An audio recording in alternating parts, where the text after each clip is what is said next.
Well, welcome back. We have a pretty standard storage tank water heater here. It is fueled by gas.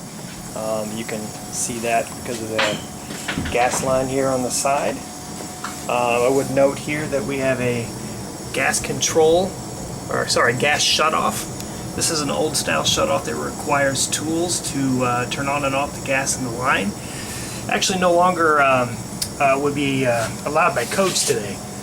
So if a homeowner or a technician needed to turn off the gas at a moment's notice, they would have to get tools out. Today's gas lines would have a shutoff of sorts. In fact, let's look at the furnace here.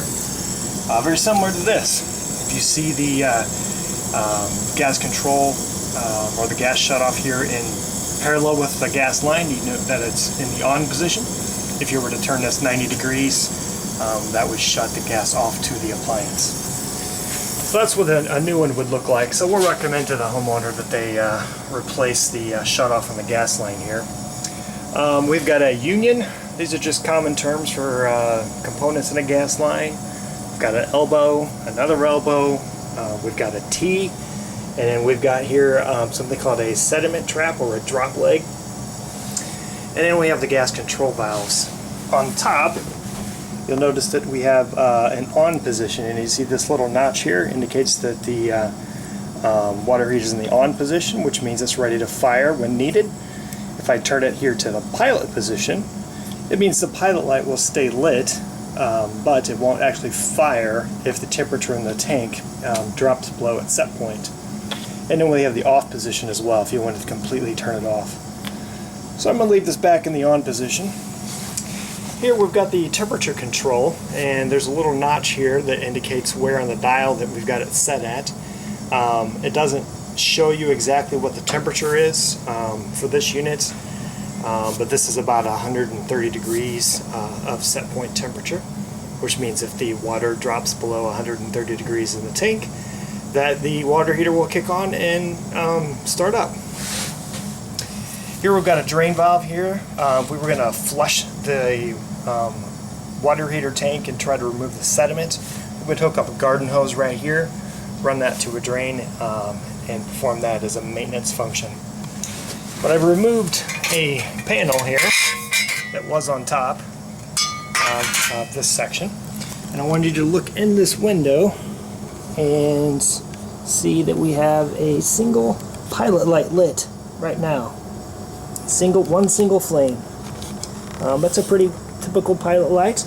I'm going to, while we're here, kick the water heater up, and now you should see a circle of flames around the water heater. So that's what it looks like when the flames are lit. I'm going to turn this back down to our set point, and now we're down the pilot.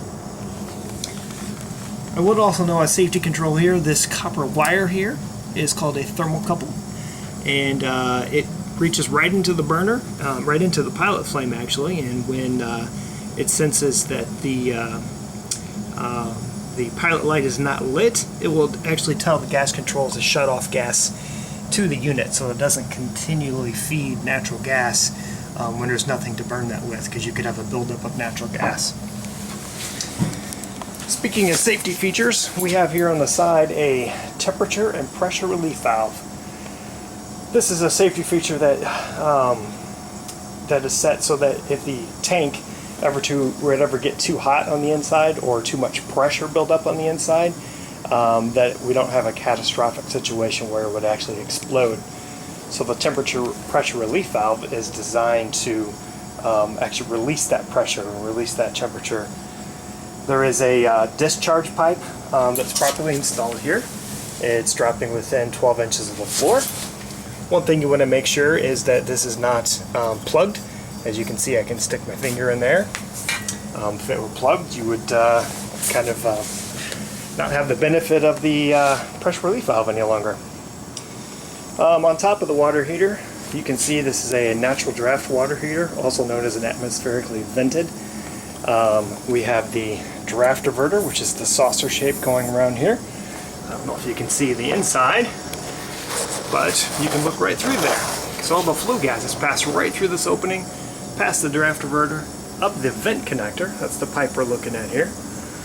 Notice the vent connector starts to slope over here and goes up into another flue pipe that goes up through the framing of the house, up through the attic, and up through the roof.